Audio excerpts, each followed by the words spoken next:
Hello everyone and welcome back. Today we're looking at a Tefal 4-slice toaster, which is about maybe 7-8 years old. I did 2 previous videos on this toaster where it failed before, and if you want to search in my YouTube channel you'll see the 1 or 2 videos that I did concerning the toaster on this side, these 2 slices, not locking. As you can see, it's locking now, and it has to do with the business end on the front here, the soldering of the circuit board letting go, because what holds this down is an electric magnet.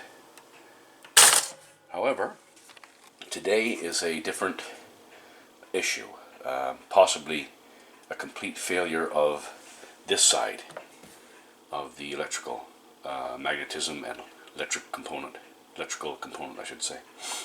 And so what we are experiencing now is no power. So that tells me that the electrical is not getting onto the circuit board. That's my guess. We're going to go inside and have a look. For those of you who may have one that's powering up but not locking, I've done a video on that before, but I think we may have something much more going on here. So let's take the screws out of the bottom, remove the top, and have a good look at what's going on inside. Just thought I would let everybody know there's there's a lot of screws that have to be taken out, and this is the tip that you need to actually remove. It looks like a star. I'm not sure the size. It came out of here. The place that's missing is a number 1. Is that? Or a number 7 star. I think it would be up above, right there. And so anyway, and you have to take off the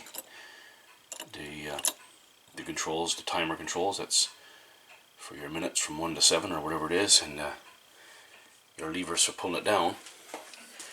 And of course these 2, which just like if you have bagels, pops up the tops, you can leave that as is.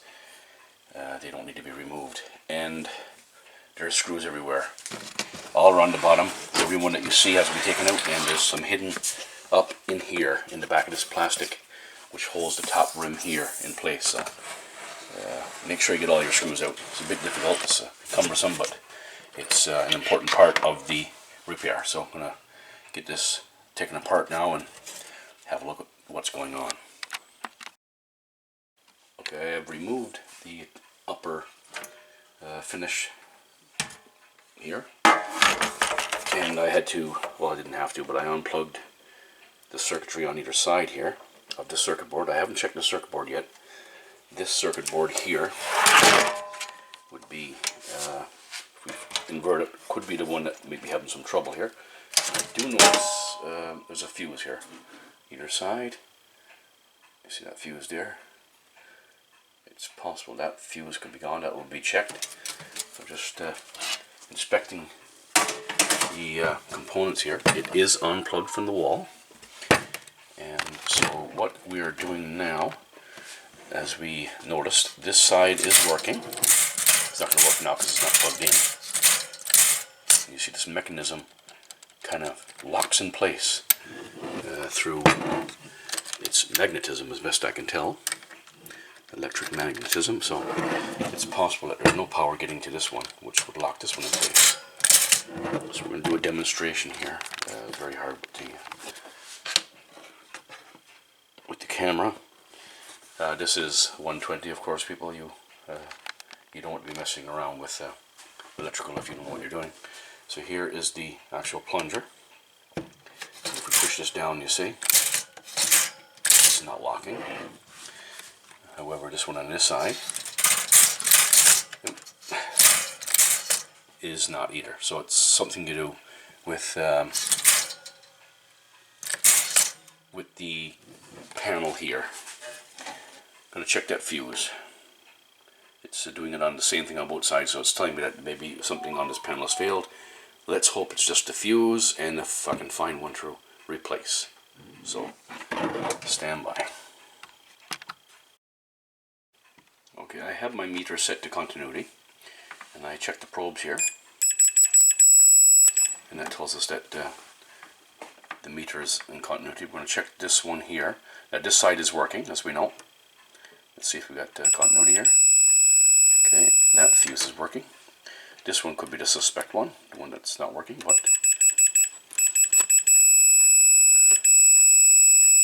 we have continuity. So it tells me that the fuse is okay. And the problem that is certainly, if we can figure out what it is that there's no electrical getting into this component here. I'll unplug the toaster here. So this is the electric magnet, and this needs to be trapped by electrical and then timed to pop out when the time comes. These dials, by the way, I don't know if I've told you, but when you look at these dials and it's numbered, it lets your toast get darker or lighter. This here is actually telling you how long the toaster is going to run. So 1, 2, 4, I think this is 3, 4, 5, 6 minutes. That's all this dial is kind of a timer.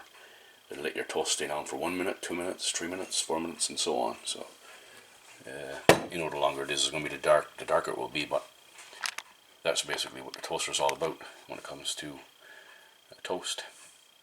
So we know that on this side we are not getting electric power to allow the magnet to connect and then let the timer disconnect it when the time comes and let the toast pop. We're going to investigate further. It could be the circuit board. We may be having to stop this video at this point because some of the components, well, most of it actually, is not accessible by me, and it's surface mount, and I'm not overly keen about working on that stuff. I don't have the proper equipment. So we're just going to investigate a bit further now and see if we can find out why there's no power on this side of the toaster. So in order to eliminate either the circuit board or the extra components back here, whatever's going on back here with the electrical, I have taken the bad side, which is this side, and plugged it over to, see if I have this right, invert this, yep, that's right. This is the working side. If this is working and that's failed, now we will know, because I have this section of the toaster plugged into the side. And let's see if we have power now. Plug that in, and this will tell us a whole lot. Okay, plug the toaster. So that tells us that it is not this unit here. Highly unlikely. The issue is actually in this section of the toaster. So we're going to just dig a bit further. So sadly, I am at an impasse. There's absolutely no power on this side of the toaster. But I did want to take off this component to show you how the magnetism works through electrical. As you see, the little lever that holds the toaster in place and lets the timer release the electrical, so the magnetism releases. I've taken this cap off here, and that's the magnet there, the metal actually. It's not a magnet, but the electrical creates magnetism and holds us down until the timer tells it to release. It's the way that mechanism works. And I do apologize because I said earlier that I repaired this toaster twice already, but this is not the toaster I repaired. The toaster previous to this had a different magnetism device. It was set up a little bit different than this, so this is the first time this toaster has been open. And I was wondering why I was having a bit of a struggle to get the top off, because the last one came apart pretty easy, but this one had a lot more screws to it. So my apologies for not being able to go any further. We do know that this side has failed. Something electrical here has failed, and I don't have these specific parts to replace, so it's senseless to go any further. But I do hope that this video was helpful to you in doing some troubleshooting. Of course, when it comes to electrical, you need to be very careful. Thanks for watching, everyone.